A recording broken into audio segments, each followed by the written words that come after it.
membayangkan Allah Ta'ala itu sebesar langit dan bumi. Jangan. Jangan, karena itu hanya mencakup segala sesuatu yang maujud, segala sesuatu yang ada. Allah Ta'ala itu mengisi ada dan tidak ada loh. Kalau kita fokus kepada Allah Ta'ala di dunia ini, maka jelas Allah akan memberikan kecerdasan luar biasa kepada diri kita. Jadi itu yang disebut dengan mabuk anggur rohani. Tapi ketika ternyata akhirat itu kelak betul-betul real, betul-betul nyata, bagaimana mungkin kita tidak beriman, kan begitu. Jadi karena itu keimanan itu ada waktunya. Ketika di dunia ini, ketika orang sudah nyampe di tenggorokan, nyawanya ditarik oleh malaikat itu sudah tidak berguna. Kenapa? Semuanya sudah kelihatan kok. Sudah kelihatan. Aku di neraka, nggak bisa aku beriman, nggak bisa. Nggak bisa. Kenapa? Karena sudah kelihatan. Gimana? Wong udah kelihatan.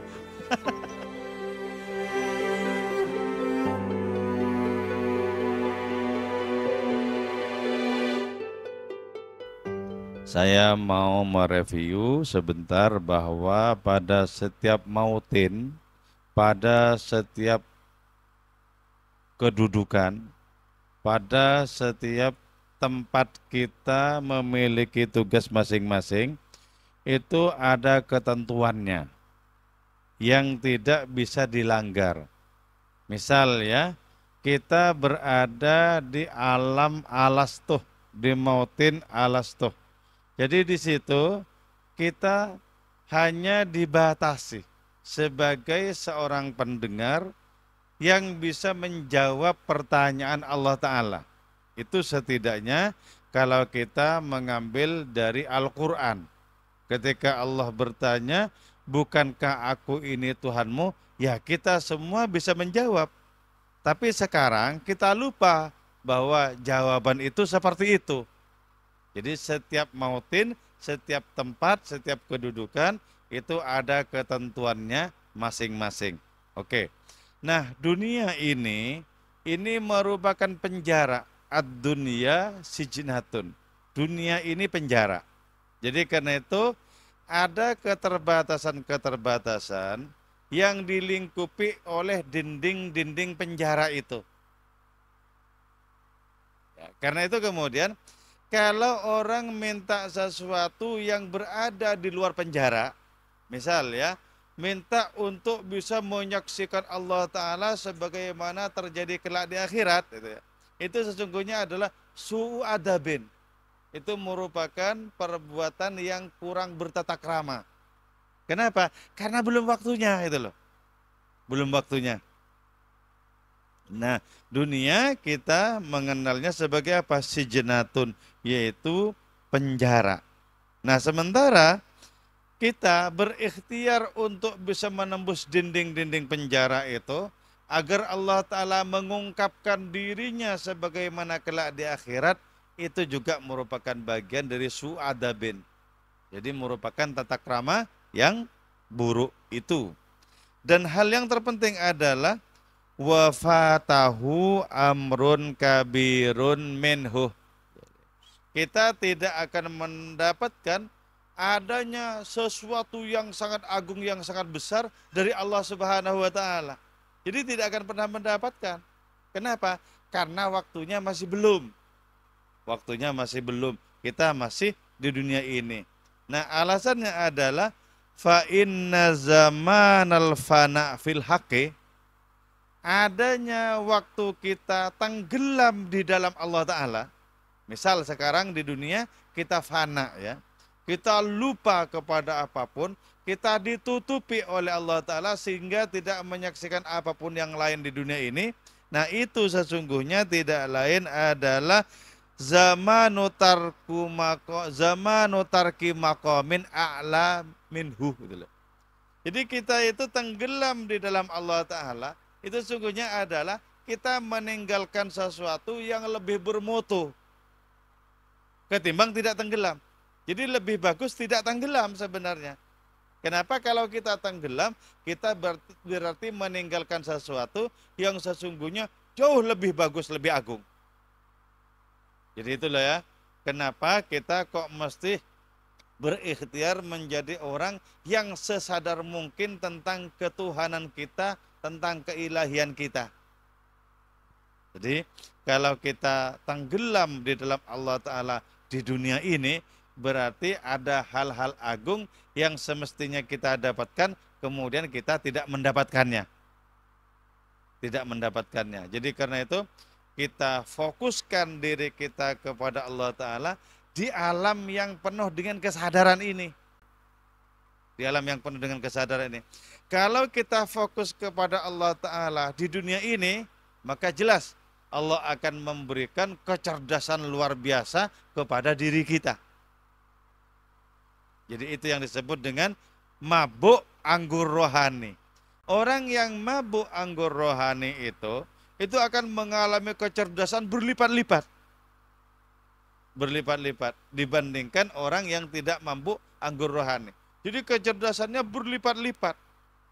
Penglihatannya juga berlipat-lipat. Coba ya, bagaimana kita membaca sirah Nabi ya, dalam kitab sirah apapun itu. Betapa ketampanan beliau itu luar biasa. Betapa sesungguhnya suara beliau itu luar biasa. Betapa pengucapan beliau terhadap dot itu paling fasih. Dan yang lebih penting adalah betapa kecerdasan beliau itu luar biasa. Luar biasa kecerdasannya. Dan bersama dengan itu beliau sadar tentang hak-hak makhluk, tentang hak-hak para sahabatnya, tentang hak-hak Allah Subhanahu wa Ta'ala. Sadar. Itu kan hebat tuh. Hebat sekali. Jadi tidak ada tajalli yang lebih agung dibandingkan Rasulullah Muhammad SAW. Itu tidak ada. Hanya karena kita belum pernah menyaksikan, kita seperti biasa-biasa saja. Sekali kita pernah menyaksikan, kita akan merasakan ini lebih surga ketimbang surga. Sebagaimana yang disaksikan oleh banyak para sahabatnya. Jadi fana di dalam Allah Ta'ala itu berarti dengan demikian meninggalkan sesuatu yang jauh lebih agung. Lebih agung. Jadi karena itu penting bagi diri kita untuk berlari. Coba ya, sebuah ayat yang memerintahkan kepada kita untuk berlari, itu kita amalkan. Fafirru ilallah, berlarilah. Jadi Allah Ta'ala itu menantang kita semua untuk bisa mencapainya. Ayo berlari. Berlari. Jadi Allah yang kita gapai itu bukan Allah yang sesungguhnya loh ya. Allah yang ada di pikiran kita itu tidak sebenarnya. Itu masih dibatasi oleh persepsi diri kita. Tidak ada siapapun yang bisa mencapai Allah sebagaimana Allah mencapai dirinya. Itu tidak ada. Tidak ada, karena itu larilah sekencang-kencangnya kepada Allah. Kita akan mengalami hal-hal yang luar biasa. Terus lari. Sepanjang kita masih memiliki energi, larilah terus lari. Jadi karena itu sesungguhnya Allah Ta'ala itu lebih menantang kepada diri kita dibandingkan segala sesuatu di alam semesta ini. Allah jauh lebih menantang sesungguhnya. Karena itu kalau kita misalnya sholat ya, rasanya seperti itu. Jangan percaya, ada yang lebih lagi itu.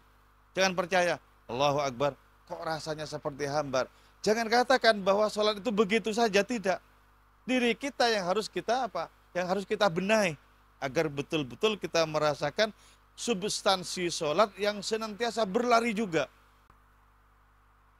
Jangankan sampai sholat kepada Allah, sholawat kepada Kanjeng Rasul itu tidak pernah diam kok, tidak pernah diam. Jadi nikmatnya terus bertambah terus begitu. Itu Rasulullah loh padahal. Apalagi Allah Subhanahu wa Ta'ala. Jadi jangan kita membatasi diri dengan adanya sebuah finish yang kita ciptakan sendiri. Jangan pernah begitu. Li'anna tajalli. Ini ya yang saya baru paham. Karena sesungguhnya tajalli itu ala qadril ilmi wa suratihi. Tajallinya Allah Ta'ala kepada kita sesuai dengan seberapa tingkatan keilmuan diri kita loh. Jadi karena itu ketika kita semakin memperluas ilmu, maka Allah Ta'ala bertajalli menjadi makin luas. Kita perluas lagi, Allah bertajalli makin luas lagi. Makin luas lagi. Jadi karena itu bagi para sufi, sesungguhnya hidup ini tidak pernah selesai. Bagi mereka, hidup ini senantiasa baru. Baru terus, baru terus, baru terus. Karena itu mereka senantiasa mengalami keasyikan. Kalau tidak begitu, mereka tidak akan bisa berasyik masuk dengan Allah Ta'ala. Kenapa? Karena sesungguhnya hidup ini stagnan, berhenti saja. Tidak loh, tidak seperti itu. Tidak berhenti itu tidak. Jadi tajalli itu sesuai dengan kadar keilmuan kita. Wa suratihi juga sesuai dengan adanya penggambaran di dalam diri kita. Jadi seberapa kita menggambarkan Allah Ta'ala. Jadi begini ya, ketika kita menggambarkan Allah Ta'ala dan di situ ada batas, ingkari itu. Bukan itu kok.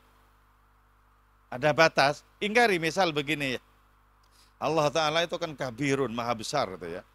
Kita kemudian membayangkan Allah Ta'ala itu sebesar langit dan bumi. Jangan.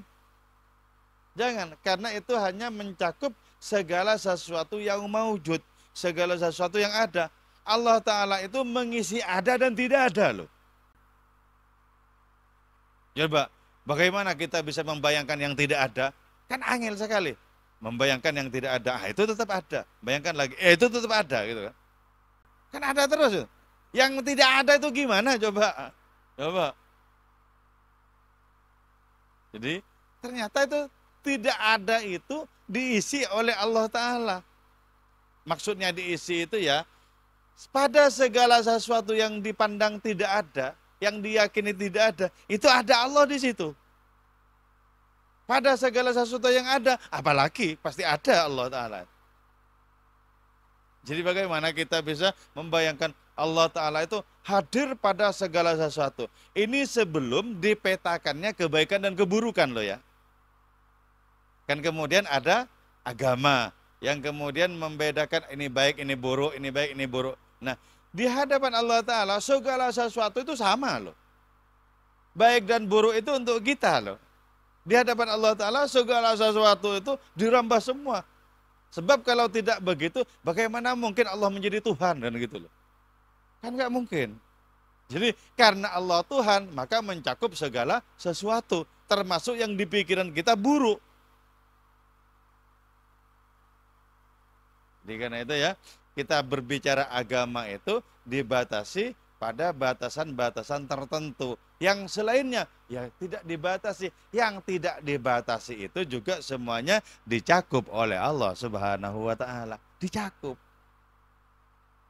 Dari mana datangnya suara saya?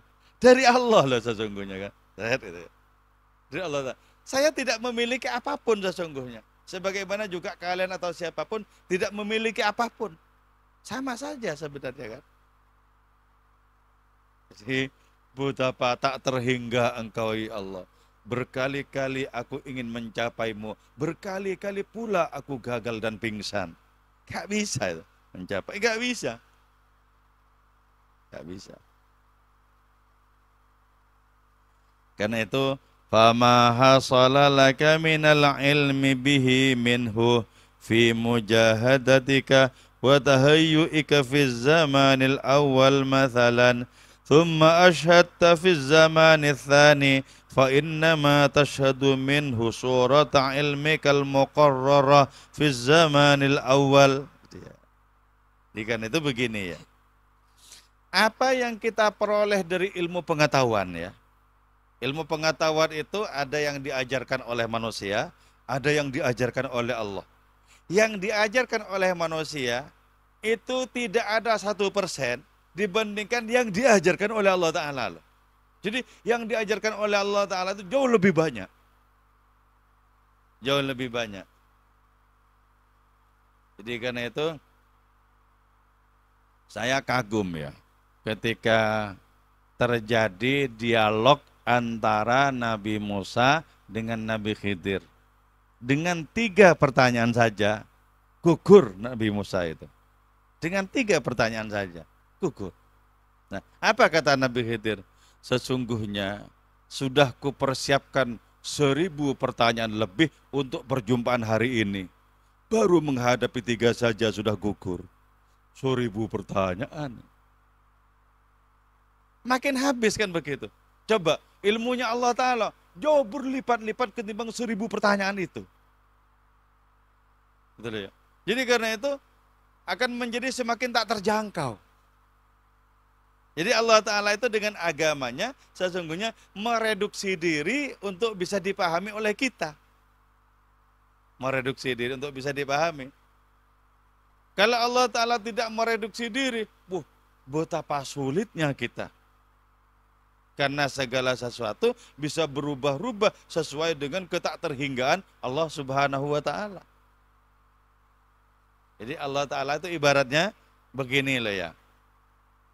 Ada banyak jalan untuk menuju ke Malioboro misalnya. Katakanlah yang dari selatan saja. Imogiri Timur, Imogiri Barat, Jalan Paris, Jalan Bantul. Yang dari selatan. Allah Ta'ala mengatakan, iya memang semuanya menuju kepadaku. Tapi yang kuterima cuman yang lewat jalan Parangtritis. Cuman begitu loh. Cuman begitu aja. Kalau misalnya dari semuanya kan makin tak terhingga itu. Makin tak terhingga. Jadi karena itu Allah menentukan syariatnya. Kalau sholat itu modelnya begini, bacaannya begini, menghadapnya ke sana. Itu ditentukan. Itu kenapa kok ditentukan begitu? Kalau Allah tak terhingga. Karena sesungguhnya kita memiliki penciptaan diri yang sama. Jadi karena itu syariat ditentukan menjadi seperti itu. Itu model kemurahan Allah Ta'ala kepada diri kita sesungguhnya. Jadi apa yang kita peroleh dari ilmu dari hadirat Allah Subhanahu wa Ta'ala itu di dalam mujahadah kita, dalam kesanggupan kita di dunia ini, itu yang akan kita saksikan kelak di akhirat nanti. Nah pertanyaannya kan begini, kenapa misalnya begini ya, kok akhirat itu abadi? Surga abadi, neraka juga kholidina fiha, ada sebutannya seperti itu ya. Kenapa? Padahal kita itu bersembah sujud kepada Allah Ta'ala sangat temporal. Kan sementara sekali kita kan bersujud itu. Paling kan cuman 50, 60, 70, paling banter 80. Setelah itu out. Jack out ya, meninggalkan tempat. Nah kenapa balasannya itu kok selamanya itu loh? Rahasianya apa sebenarnya? Kok bisa selamanya seperti itu? Karena itu begini, andaikan kita itu diberi umur selamanya, maka kita akan bersujud selamanya, orang-orang beriman itu. Jadi kalau kita dikasih umur 1000 tahun, 1000 tahun kita akan bersujud mengabdi kepada Allah. Kenapa? Karena kita sudah menikmati sembah sujud itu. Jadi bagi kita yang sudah menikmati sembah sujud, seberapapun lamanya kita akan tetap bersembah sujud. Kenapa? Nikmat. Gitu loh. Jadi kita dibikin lama itu karena kita menikmati. Kalau kita tidak menikmati, langsung kabur kan. Coba, apa saja kan begitu toh di dunia ini. Jadi sesuatu yang kita tidak menikmati, pasti kita tidak lama di situ. Tapi kalau kita menikmati, oh ya enak-enak terusan, lagi ya lagi, lagi ya lagi. Lagi-lagi terus. Kenapa? Karena nikmat bagi diri kita. Jadi kita manusia itu cenderung untuk berlama-lama di dalam sesuatu yang kita nikmati. Pasti itu. Jadi karena itu kalau ingin membuat orang kerasan, gampang. Ya dikasih kesenangan saja, pasti kerasan. Kenapa? Cocok. Kalau enggak cocok, pasti enggak kerasan. Oke ya. Jadi apa yang kita peroleh dari ilmu di hadapan Allah Subhanahu wa Ta'ala lewat mujahadah, lewat kesungguhan diri kita, maka kita akan menyaksikan pada di akhirat kelak itu adanya realitas ilmu itu sendiri. Jadi ilmu yang kita miliki sekarang itu kan tidak berbentuk ya, tidak berbentuk hanya tahu ini, tapi kan nggak ketahuan kita itu memiliki ilmu apa, kan nggak ketahuan. Nggak kelihatan itu loh, kecuali kemudian dibuktikan. Kemudian dibuktikan, misal ya, kalian melihat saya, itu kan nggak tahu, saya hafal burda apa, kan nggak paham. Kan nggak paham. Kecuali saya berburda, ternyata saya tidak memegang bukunya. Wah, hafal tuh ternyata. Nah, kalau di akhirat itu real gitu loh.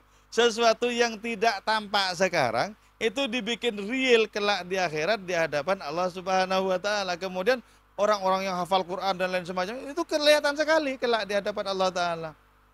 Jadi dengan demikian pertanyaan-pertanyaan Allah taala itu lebih banyak pertanyaan retoris loh sebenarnya. Misal ya begini, apakah engkau pernah menghafal Quranku? Itu retoris sesungguhnya. Tanpa bertanya Allah sudah tahu jawabannya apa.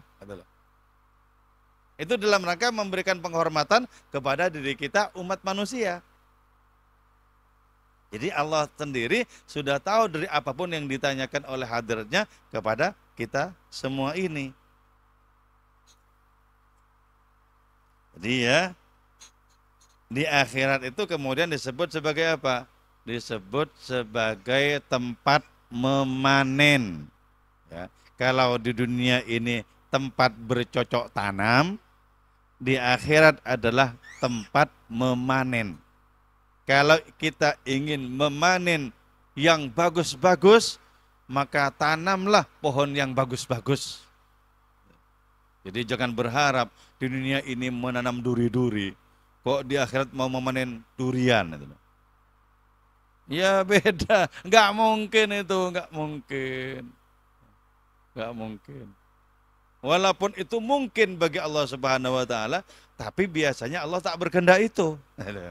Biasanya bagi Allah taala segala sesuatu mungkin. Kita menanam duri, kita memanen durian mungkin bagi Allah taala, tapi biasanya tidak berkehendak begitu. Jadi kita bisa menandai model-model kehendak dari Allah Subhanahu wa taala itu. Kita bisa menandai dari sekarang ini. Karena itu tanamlah yang baik-baik, tanamlah yang baik-baik, maka kita akan memanen buah-buahan yang baik-baik, yang ranom-ranom. Jangan menanam yang buruk-buruk. Jadi sesungguhnya Islam ini sangat rasional loh sebenarnya, sangat masuk akal. Oke. Fama zitta siwantiqalika min ilmin ila ainin. Fama zitta maka tidaklah menambah engkau siwantiqali sekah selain berpindahmu min ilmin dari ilmu ila ainin kepada realitas, wa suratu wahidun adapun rupa itu wahidatun ialah satu. Jadi ya, kita itu tidak menambah apapun loh sesungguhnya selain perpindahan. Perpindahan. Dari apa kita berpindah itu ya? Min ilmin ila ainin, dari ilmu kepada realitas. Jadi kalau di dunia ini perkara ilmu, ilmu akhirat misalnya, ilmu tentang Allah, ilmu tentang apa saja. Nah di akhirat itu realitasnya itu loh. Realitasnya. Karena itu, kenapa orang kelak di akhirat itu semuanya beriman kepada Allah? Pasti beriman, tidak ada orang satu pun orang yang kafir kelak di akhirat itu, enggak ada. Kenapa? Karena berhadapan dengan realitas. Gimana mau kufur? Kenyataannya dirasakan kok. Itu loh. Di dunia karena kita tidak merasakan kenyataannya, ya kita boleh kufur kan begitu. Ah, kok nggak percaya kehidupan di akhirat? Ya boleh, monggo. Nggak apa-apa. Tapi ketika ternyata akhirat itu kelak betul-betul real, betul-betul nyata, nah bagaimana mungkin kita tidak beriman kan begitu. Jadi karena itu keimanan itu ada waktunya. Ketika di dunia ini, ketika orang sudah nyampe di tenggorokan, nyawanya ditarik oleh malaikat itu sudah tidak berguna. Kenapa? Semuanya sudah kelihatan kok. Sudah kelihatan. Aku di neraka, nggak bisa aku beriman, nggak bisa. Nggak bisa. Kenapa? Karena sudah kelihatan. Gimana? Wong udah kelihatan. Kelihatan itu. Jadi betapa pentingnya kita bergigih di dalam kehidupan ini dengan kebaikan-kebaikan. Lakukan kebaikan, lakukan kebaikan sampai kita merasa haus dan dahaga kepada kebaikan-kebaikan itu. Enak kalau sudah seperti itu ya. Berarti apa? Itulah orang yang sanggup menciptakan derita berubah menjadi sukacita. Menjadi nikmat. Derita menjadi nikmat. Asik sekali orang yang bisa menciptakan hal yang seperti itu. Jadi kita tidak menambah apapun selain berpindah dari ilmu kepada realitas. Wa suratu wahidatun. Sedangkan rupanya itu tunggal. Tunggal. Makanya begini ya. Orang yang memang mengenal Allah Ta'ala di dunia ini, sudah mengenal Allah Subhanahu Wa Ta'ala di dunia ini, maka sampai di sana tetap mengenal. Lau kusyifal ghita masdatu qalilan, kata Sayyidina Ali. Andaikan dibuka tirai itu, misalnya sekarang dibuka tirainya sampai menyaksikan akhirat, aku tidak bertambah yakin. Masdatu yakinan, tidak bertambah yakin aku. Kenapa? Aku sudah iman kok dari dulu begitu itu. Jadi jadilah yang seperti itu loh, yang tidak terbelalak menyaksikan kenyataan-kenyataan karena terkejut. Jadi dari sekarang sudah beriman, dari sekarang sudah menyaksikan. Makanya ya, ada sebuah makalah yang sangat hebat bagi saya itu di dalam kitab Hikam itu. Lau asyraka laka nurul yakin. Andaikan cahaya keyakinan itu memancar bagi dirimu. Jadi di dalam diri kita ada cahaya keyakinan melebihi apa saja. Jadi kalau sampai bisa seperti itu ya, maka kita menyaksikan akhirat itu di depan mata kita dan jauh lebih dekat dibandingkan kita harus berjalan menuju akhirat. Gitu loh. Jadi sampai begitu. Kalau menuju akhirat kan mungkin masih ribuan tahun ya, kita nggak tahu ya. Nggak tahu. Kan masih lama itu akhirat itu. Kiamat saja masih lama kok akhirat kan itu. Kan masih lama. Tapi kita bisa menyaksikan sedemikian dekatnya. Kenapa? Ada cahaya keyakinan di dalam diri kita.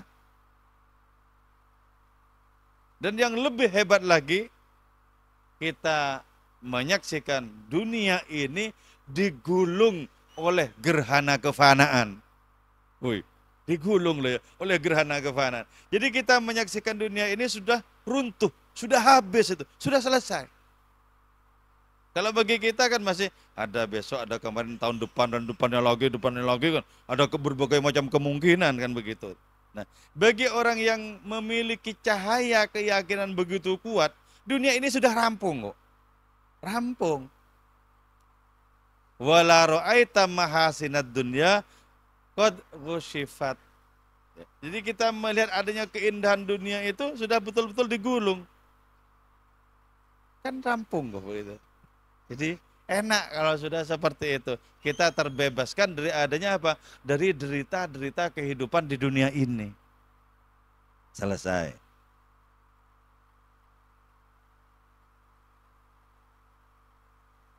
Faqad hasalta ma kana yanbaghi laka an tuakhirahu li mawdinihi wa huwa ad-darul akhirah. Ya.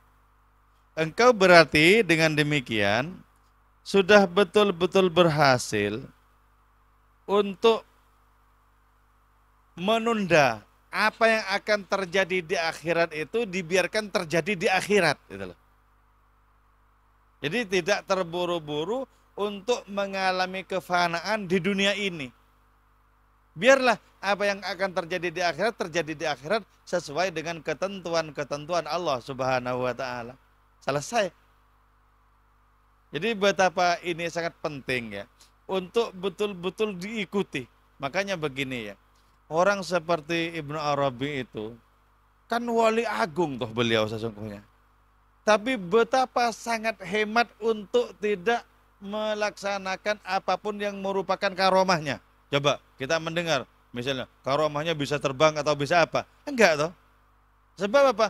Ilmu itu sendiri sudah karomah paling karomah itu loh. Coba, segala sesuatu itu dirasionalisasikan oleh Ibnu Arabi. Kan itu sudah karomah paling karomah itu. Tapi kalau bagi kita, kan ingin menyaksikan sesuatu yang tidak biasa terjadi itu loh. Kalau misalnya, mendengarkan ceramah itu kan biasa gitu loh. Saya ingin menyaksikan orang bisa terbang gitu. Jadi kita sepertinya deg-degan kalau begitu ya. Merasa lebih senang gitu. Nah, padahal sesungguhnya yang berada di atas seperti itu, bisa terbang, bisa menghilang dan lain semacamnya, itu adalah karomah berupa ilmu pengetahuan loh. Ilmu pengetahuan yang dahsyat, ilmu pengetahuan yang mendalam, yang sebanyak-banyaknya itu loh. Jadi karena itu Saya biasa menyaksikan model dua karomah seperti itu ya. Tapi saya lebih kagum ya kepada orang seperti Mbah Dim Yati Banten itu loh. Yang tafsir Al-Kabir sampai berapa jilid itu hatam itu loh. Hebat kan? Hebat, hebat sekali. Ketimbang yang menyaksikan misalnya di sini ada, di situ ada, di mana ada itu kan. Itu kalau bagi kebanyakan orang awam itu lebih hebat itu loh. Ada di mana-mana pada suatu waktu. Kan hebat. Tapi bagi saya jauh lebih hebat ilmu pengetahuan. Ilmu pengetahuan. Jadi karena itu ketika Ibnu Arabi mengarang kitab tebal-tebal itu dan para sufi yang lain tak lebih hanyalah merupakan penulis footnote bagi seorang sufi tertentu ya. Itu saya mengalami ketertarikan, mengalami keterkejutan. Oh ya Allah begitu ya begitu. Sedangkan saya sendiri misalnya hanya untuk membaca kitabnya saja belum tentu paham. Gitu. Coba beliau menulis sedemikian tebalnya itu loh. Kan hebat itu. Itulah sebabnya beliau disebut sebagai Asy-Syaikhul Akbar. Syekh yang agung. Kenapa? Karena apapun yang kecil-kecil yang dialami oleh beliau ditulis. Dan dengan mendalam sekali. Jadi kalau beliau menulis itu pasti mendalam.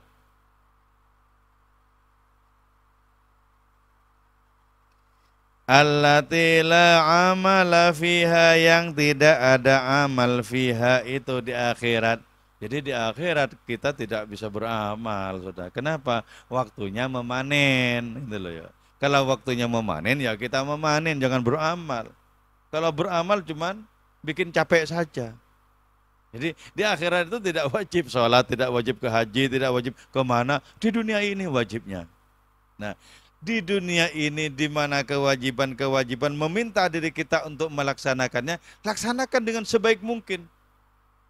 Laksanakan dengan sebaik mungkin. Misal begini, ya Allah saya tidak kuat untuk melaksanakan umroh, untuk melaksanakan haji.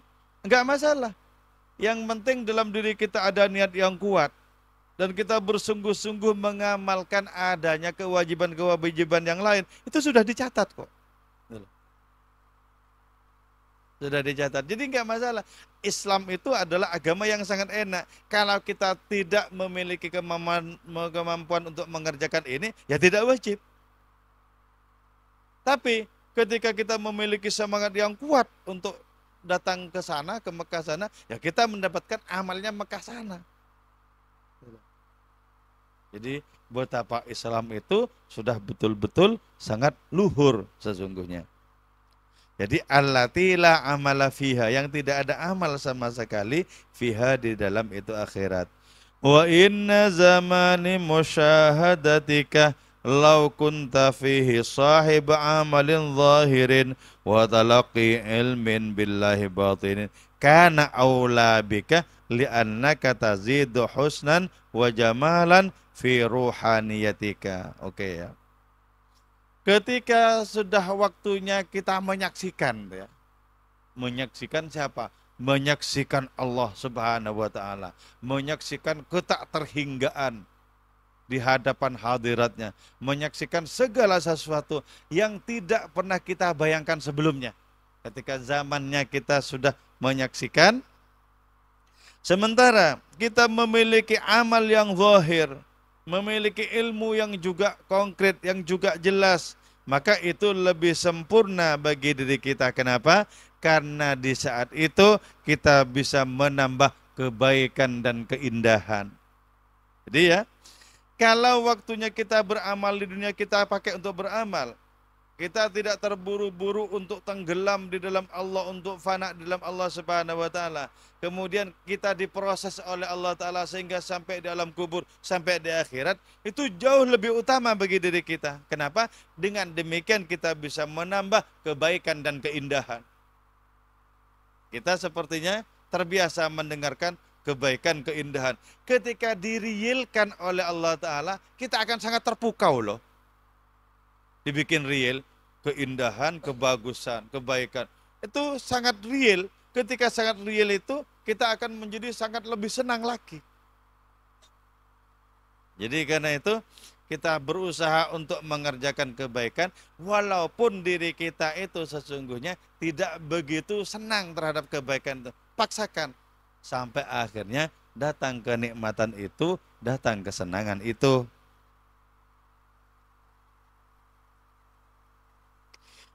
Kita bisa menambah kebaikan dan keindahan fi ruhaniyatika talibah rabbaha, di dalam dimensi rohani kita yang bisa memohon kepada Allah Subhanahu wa taala.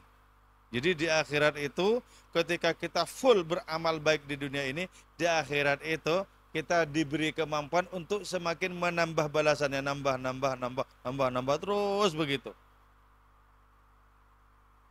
Jadi karena itu ya Allah Ta'ala menyebutkan bahwa wallahu yudha'ifu liman yasha. Nah konteksnya di akhirat adalah kita bisa menambah terus, nambah terus begitu.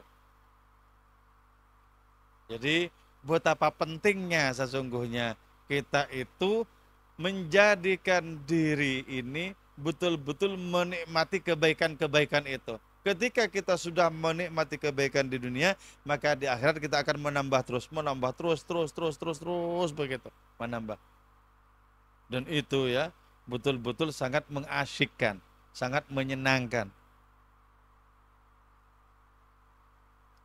Wa fi nafsaniyatika talibah hissataha, juga kita bisa menambah adanya keindahan, adanya kebaikan itu sesuai dengan seberapa nafsani diri kita itu ingin menambahnya. Jadi ya, diri kita itu ada dimensi nafsani ya. Sebenarnya tidak hanya rohani dan jasmani.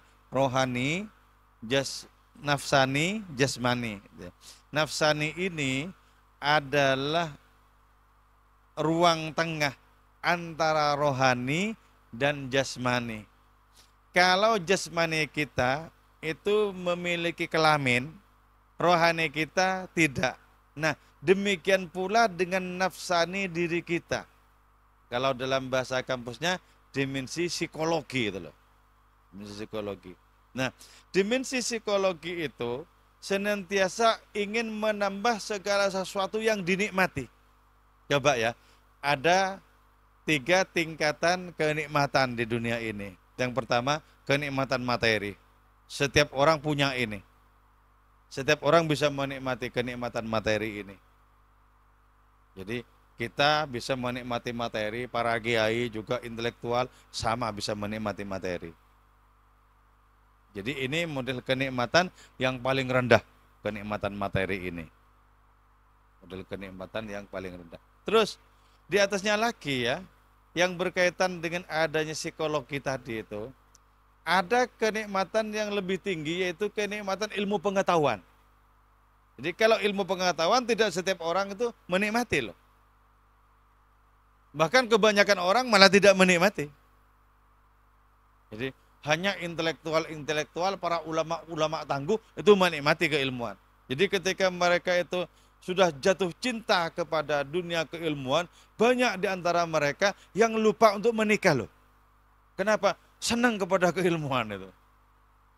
Jadi senang sekali. Pokoknya di rumahnya itu kitab-kitab, makin lama makin banyak sekali. Makin banyak. Itu dunia keilmuan itu lebih sedikit lagi di atasnya. Apa itu? Yaitu dunia rohani. Dunia rohani itu nikmat loh. Nikmat sekali itu. Jadi karena itu kita mesti belajar untuk mengejar dunia rohani ini. Nah, apakah dunia rohani yang nikmat ini mesti dilewati lewat dunia ilmu pengetahuan? Belum tentu. Belum tentu. Artinya ada orang yang menikmati dunia rohani dan tidak memiliki ilmu pengetahuan. Makanya banyak ya model para wali itu yang sesungguhnya tidak banyak tahu tentang apa-apa. Wali-wali kampung modelnya ya. Jadi yang bisanya cuma mimpin tahlil dan lain semacamnya itu. Itu bisa menikmati Allah Ta'ala itu bisa. Bisa. Tapi jangan diajak untuk berbicara tentang teori ledakan semesta, itu nggak bisa. Nggak, bukan tempatnya itu, bukan tempatnya. Jadi mereka itu tidak lewat dunia ilmu pengetahuan sampai di kenikmatan dunia rohani. Nah, kalau kita bisa mencicipi yang dunia rohani ini, maka dapat dipastikan insya Allah kita adalah orang-orang terpilih gitu loh. Orang-orang terpilih. Jadi enak. Jadi karena itu kita akan mengalami, oh ternyata begini, begitu, begini, begitu.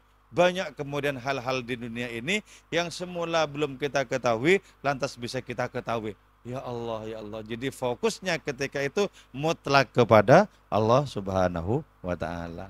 Oke, saya kira itu yang saya sampaikan. Moga-moga bermanfaat dan barokah untuk kita semua, juga untuk keluarga kita. Amin ya mujibas sailin. Wal afwa minkum. Wassalamualaikum warahmatullahi wabarakatuh.